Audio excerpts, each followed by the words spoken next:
We're super excited to be here, and I think we're going to do a little bit more introduction as people trickle in. Jo is going to start with who she is and why she got interested in this topic and space. Go ahead, Jo. Thanks. So thanks for being here. We're excited to talk to everyone today about emotional intelligence. Which I do quite often. So I'm really glad to be able to do this with this group.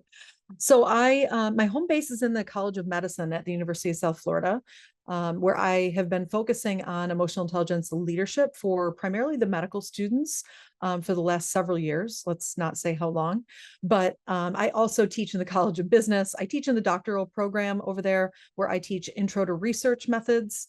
And then I also oversee an education institute for our academic teaching hospital, Tampa General Hospital, which we have a collaboration with also the College of Business actually at USF.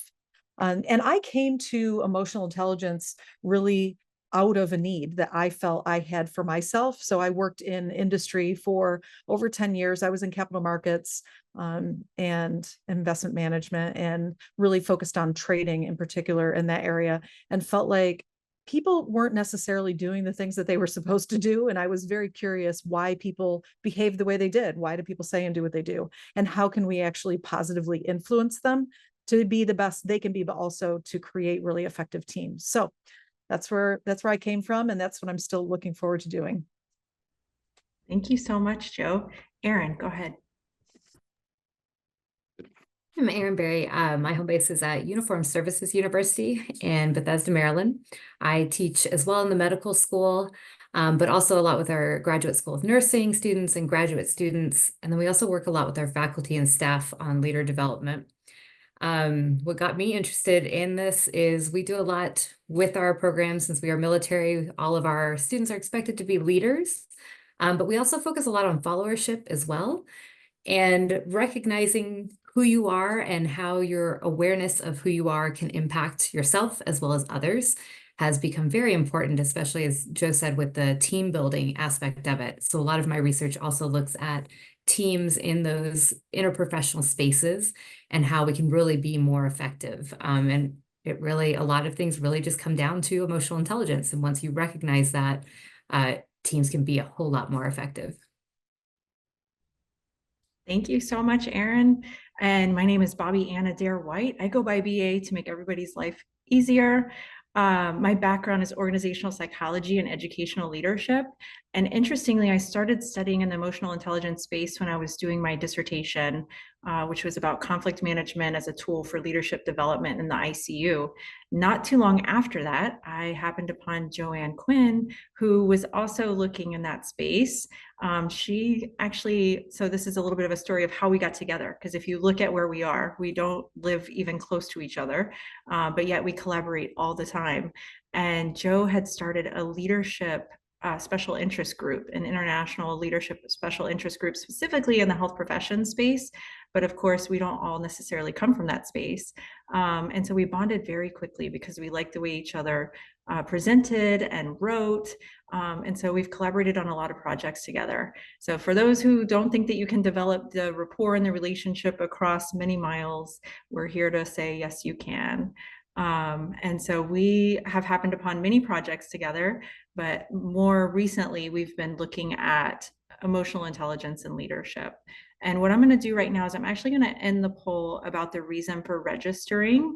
And let's see what the results look like. Does it show up? Can you all see them? Yeah, I can't see them either. Well, we will filter through those at some point and check them out, because we really want to know kind of what it is that you're looking for and why you're here. We're glad you're here. And feel free to put it in the chat if you'd like. Oh, Andres can see it. Well, I'm so glad you can see why. Yeah, I think if you click view details, do you have the view details button? I can read some of them if you'd like. Oh, that would be great. Thank you, Ryan. Curiosity. We have a global leadership scholar interested in EQ. Someone always wants to be better at working with folks. Just kind of defining what EI is and how to apply it in the workplace. We have someone that teaches a course in EI and is always learning. Students asking how to improve their EI, so looking for some general resources. So a whole gamut. Oh, that's super helpful. Thank you so much, Ryan. And the good news is I think we're going to answer some of those questions. Of course, we don't have a huge amount of time with you all, so it won't be as in-depth as you might like, but you will be able to find us. It's not that difficult if you have additional questions. And Ryan, feel free to go ahead and throw the other question out there. I think they answered some of that. But just in case, that would be of interest as well.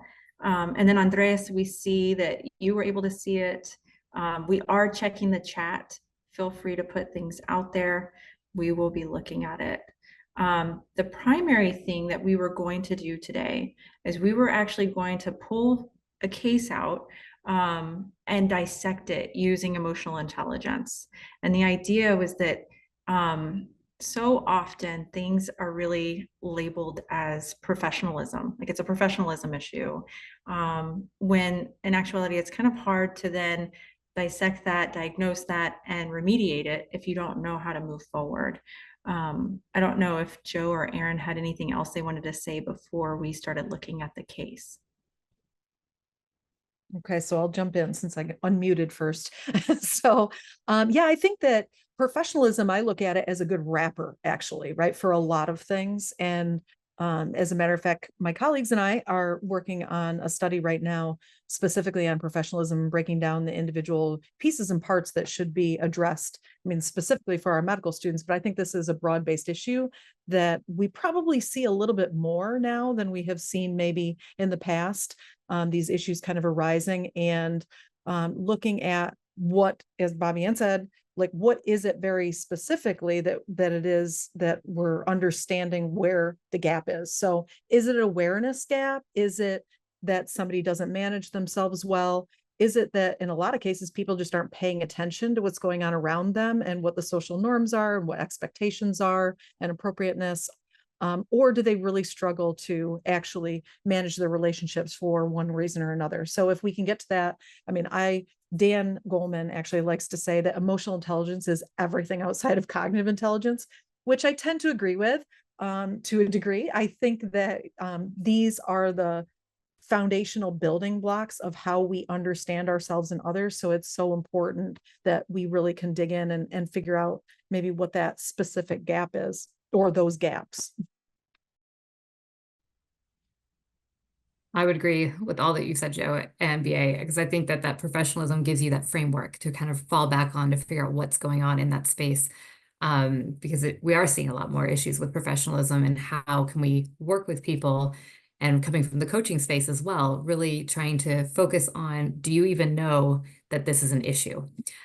So working with their self-awareness, a lot of times is where a lot of it really starts, is the self-awareness, and that internal self-awareness. Do you recognize it within yourself, but also how are others perceiving it? So that external self-awareness of yourself can become really important as we're kind of recognizing how we work in those spaces and how that's affecting ourselves and others. So being able to kind of diagnose that in a way is really effective. I love that you said that, Erin, because it's a perfect segue into our case, right? Because we're going to basically diagnose the case and we're going to walk through the case. Before we do that, I will end the poll and share the results, and hopefully they share this time. In case you aren't able to see them, I will tell you. The question was, how often do you teach emotional intelligence in the classroom? And it looks like about 33% teach it quite a bit. And then the rest are just kind of variations. So you have some people that don't teach it very much, but for the most part, people run the gamut. We got a little bit of everything here, which is great. And we actually had somebody chime in, which I don't think you all can see it, but there's somebody who is teaching specifically with emotional intelligence or emotional quotient, as well as cultural quotient, which there's not a whole lot of literature out there about that. So good on you. I would love to see if you're going to be publishing some stuff, because we tried to use it for a cultural class and there wasn't a whole lot out there yet. So great area to be working in. Now, what I'd like for you all to do, or what we'd like for you all to do, is to read through the case. And once you've read through the case, if you'll type done in the chat so that I know that we're ready for the instructions. Hillary, are you a speed reader? Already with the done.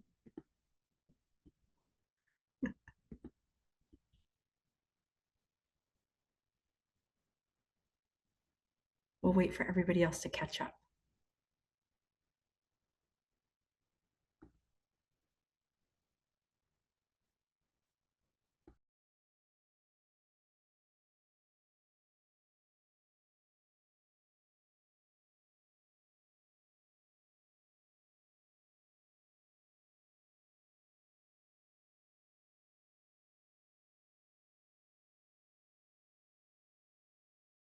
We're getting several dones.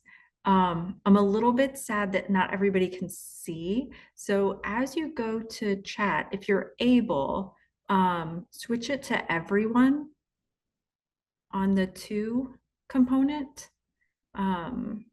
I'm not sure if you guys are able to do that. If you're able to switch it to everyone, switch it to everyone. Oh, Jeff did it. So I think it's possible because there are some funny things happening in here that some of you are missing. So I would love for everybody to be on the same page. Fantastic. So now you have this case in mind. And as we move forward, I want you to remember the case. And what we want you to do is we want you to actually look at this. So if you look in the left-hand column, you'll see it has the emotional intelligence domains and it has the competencies that fall underneath them. One of the things that I really like about this is that so often whenever we're working with emotional intelligence, we only talk about the domains. We talk at the surface level rather than the competencies that fall underneath them. And I think the competencies really help with that diagnosis component. So looking at the domains and then the competencies that fall underneath them, I want you all to reflect on how do these domains apply specifically in this case? And then how do they apply in your environment? And before we let you loose, I'm going to also mute and make sure that Joe and Erin don't have something to add to that. Okay, so they're all set. We're gonna let you go. So when you're ready, once you've done that reflection on how do the domains apply to the case and then how do they apply in your environment, let us know when you're ready to chat.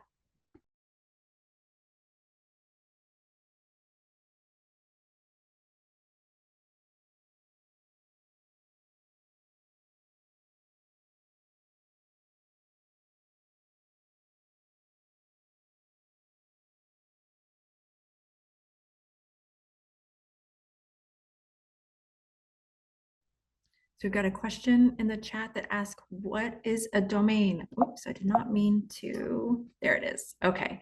So the domain, it would be self-awareness, self-management, social awareness, and relationship management. And then underneath each of those domains are the competencies that are listed there. Great question. Thank you so much.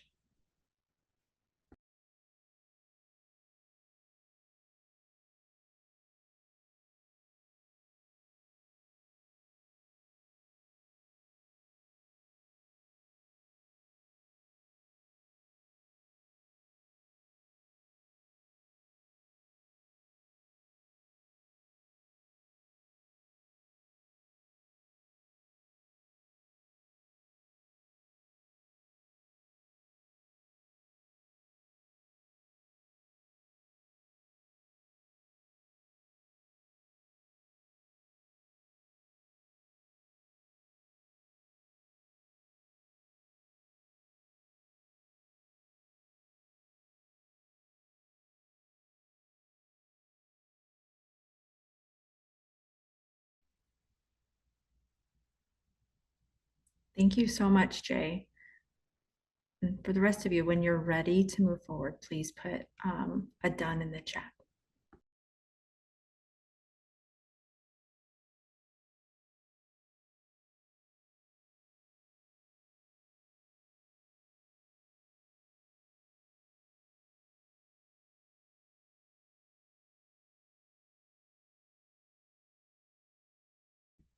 Okay, we're getting several dones. And so since this is a webinar and we're not able to let you unmute, Joe, Erin, and I would much prefer to hear your voices, but that's not an option, unfortunately. So instead, if you would share in the chat some of your thoughts regarding the domains that apply in the case, either domains or specifically competencies. We're going to go with that first column. We're going to talk about the case first.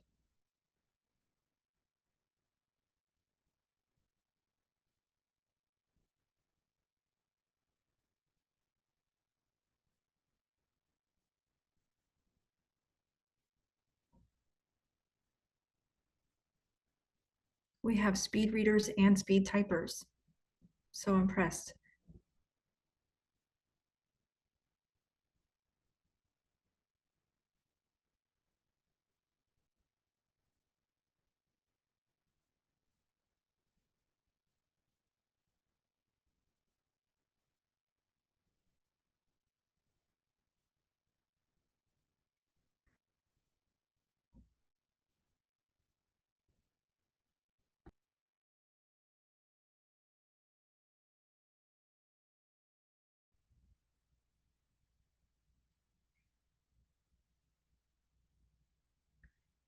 Both Andres and Jay picked up on part of the reason that Joe recommended this case for our session, and that is that all of the domains absolutely apply in this space, right?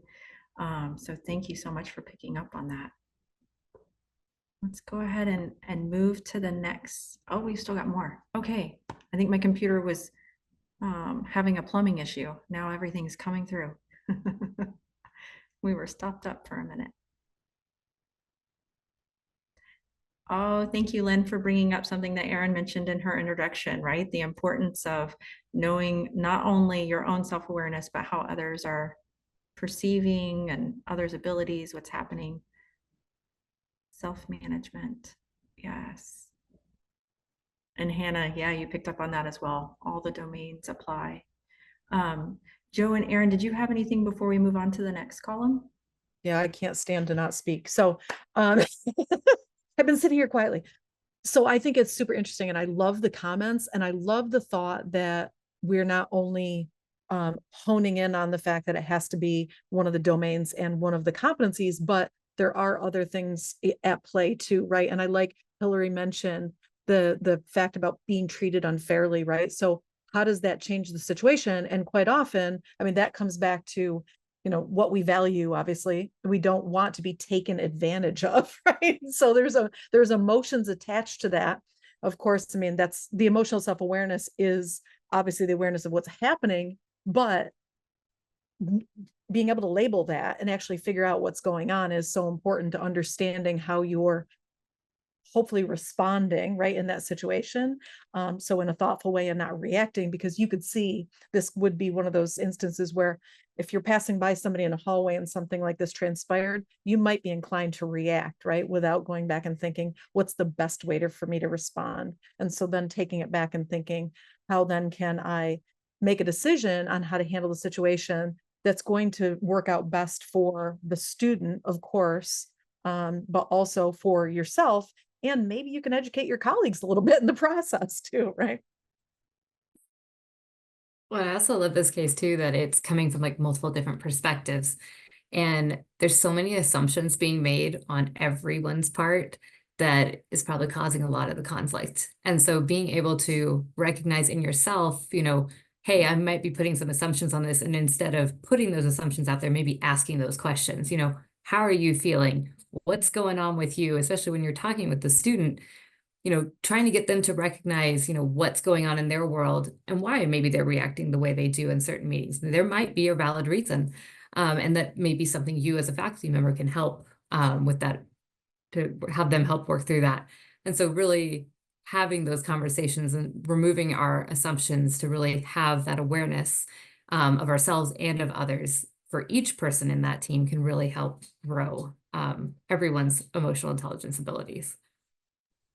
Such a great point. Something that we all teach on as well, of course, because it falls in that emotional intelligence space is conflict management. And I think as you guys were talking, I was thinking about the phrase that I use of don't make assumptions about others' intentions.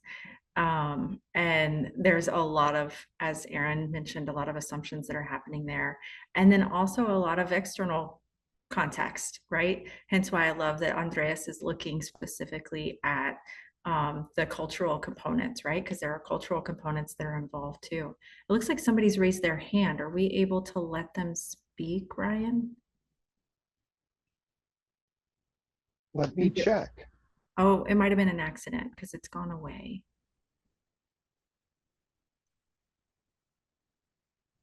Anita, would you like to chat?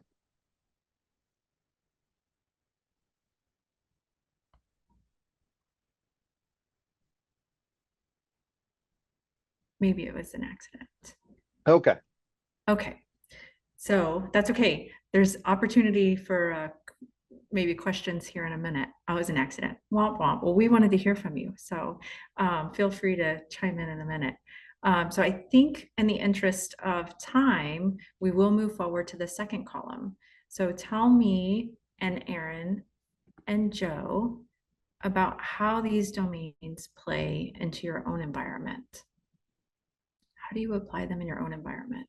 Can I just say something really quickly though before we move on? So I noticed there is a Q&A and hopefully everybody can see that. But so Jerry put in the Q&A, since I'm the only person in my company, this doesn't apply, but let's always take it back to the self-awareness piece. So no matter what we're talking about, and I just want to reiterate this, and I'm sure everybody really does realize the importance, but I mean, it's, let me call it 75% of the battle is the self-awareness and the self-management, because we can't control anyone else, right? I mean, all we can do is set the stage, hopefully, to have really effective interactions. But I think that you have to recognize that almost all of this lies within ourselves, right? It lies within our ability to understand ourselves and then turn that around too. And why I said it's 75%, it's to understand others as well. Like Erin was saying, right? We have to understand where other people are coming from. So I just wanted to kind of reiterate that point on the self-awareness, self-management, and then how we look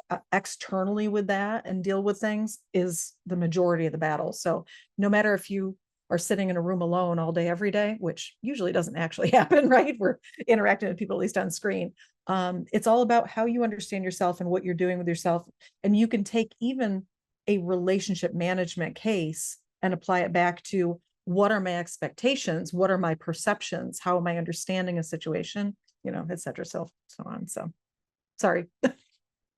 No, I think building on that, that's such a great point, because building on that part of it, these are all issues we deal with in work every day. People are messy. Like there's lots of things happening in everyone's lives, but this is also great in personal life as well. Like if you have a significant other, if you have kids, these are great things to pull into your personal life as well. It's not just, what we would take to work. It's great with kids, do they recognize their own actions and how that's being impacted with everyone else, with their friends? If you can teach that early, we're going to make even better humans out of that. So really trying to focus on, it can be used in all aspects of our life. That's probably some of the biggest feedback that we receive when we're giving sessions. Oh, wow, I wish I had this last week when I was working at something at home, right? There was something at home that came across that I needed to adjust. And so that's such a great point. So because I think we only have 5 minutes left, am I accurate about the time frame? Yes. I did want to open it up for questions for you all.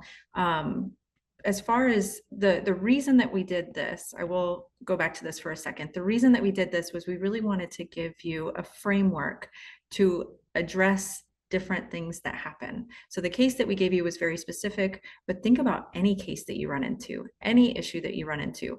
As a leader, I was coaching somebody this morning, and I actually made that person kind of slow down and address it from this perspective, right? They're leading a team and they're struggling, and they had several aha moments of, oh, I hadn't thought of it that way. Oh, maybe I need to take a step back and build the relationship so that I can then work more closely and work a little bit more seamlessly with them. So definitely use that framework anytime you're trying to dissect something in your leadership space, in your personal space. That was the main reason that we really wanted to pull that framework in for you all. So hopefully it's helpful. That framework can be found in several different publications. Let us know if you need some help finding it. And then now I think we're ready for questions or anything else that Joe might want to pop in with or Erin might want to pop in with.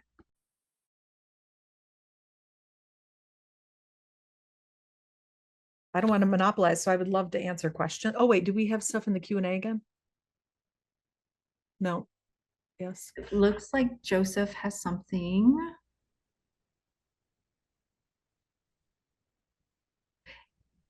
You know, it's so interesting, Joseph, is that so often what I hear from people whenever I start working with them in this space, they say, oh, wow, like I have some simulation specialists that I've been working with recently. And they're like, we do some of these things, but we've never named them. We've never been able to identify what they are.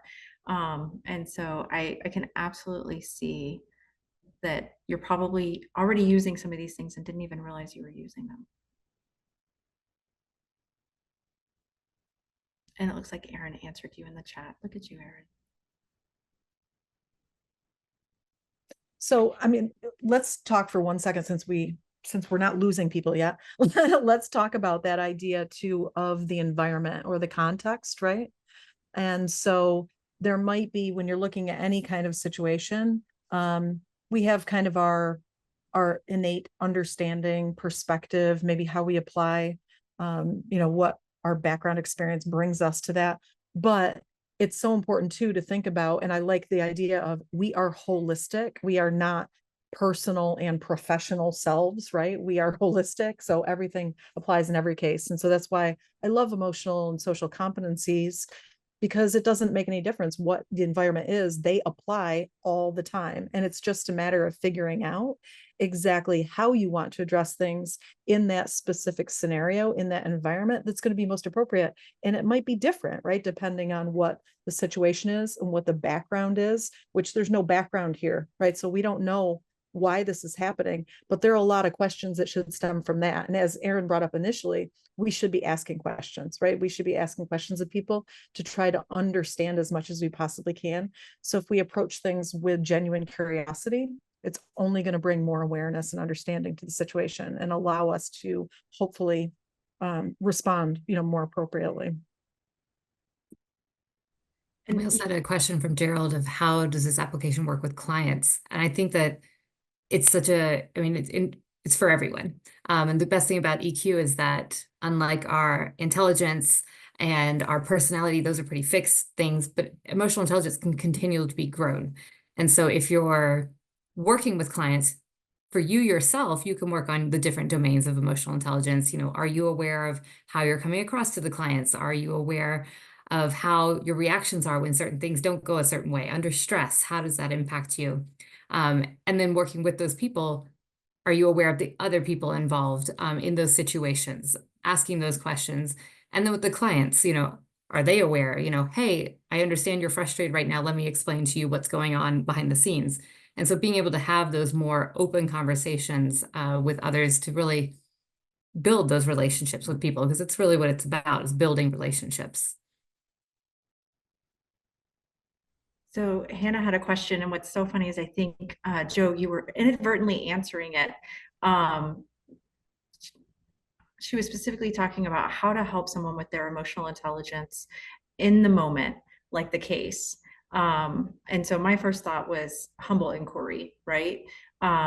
Really just asking the questions. And I think Erin has referenced this multiple times as well. So Joe and Erin both are talking specifically about not making any assumptions in that situation and instead asking questions of the student and really trying to help them to see, because whenever you are pointing things out directly, sometimes they still don't see them. So trying to help them to see that there maybe are some gaps there. And I'm going to mute to see if Joe and Erin have anything that they want to add to that question, because that's a great question. Like, how do you help somebody in the moment? I think, like you said, turning around and asking those questions, like, I hear what you're saying, like even that reflective, like what it sounds like is you're saying this, is that what you're feeling? Is that what you're saying? And getting people to, in that moment, recognize this is how you might be coming across, can be really eye-opening in the moments of what's happening in that interaction with others. So maybe having those conversations and those questions can really, again, that coaching like stance of kind of asking those questions to figure out what's going on in their minds, what's happening here. And there's not, we can't do it all the time in every single interaction because we might not always have the time, but if we spend that time, we can really build those relationships much more by trying to get to know people, trying to understand their perspective, because I think that that's really a big part of it. Because again, we're not putting our assumptions on other people by asking those questions. We're being curious as to what's happening with them. Yeah, I'd say the same thing for the faculty too, right? We should be figuring out what's really going on. Yes. So we didn't quite touch on them. I said that's probably a whole other departmental level issue, but there's obviously some conflict going on there that probably needs to be dealt with. Which we can help with that too. Yeah. So we have some people that are hopping off, but we're still here. If you have questions, we recognize that we went over and we want to be respectful of your time. Thank you so much for coming and checking us out. We would love to hear from you. We did put some of our email addresses in the chat. I don't think you had a chance to do that yet, Erin. Joe and I both put our emails in the chat. Feel free to reach out with any questions. We are here and we just want to spread the word. Thank you so much, BA, Joann, Erin. This has been a pleasure. And one thing I do want to add too, if you're interested in a copy of their book, Leading Self and Others with Emotional Intelligence, drop a line in the chat. We can get a copy sent to you for adoption consideration, that sort of thing. So look forward to speaking with everybody. I will get a copy of this recording sent later today or hopefully tomorrow.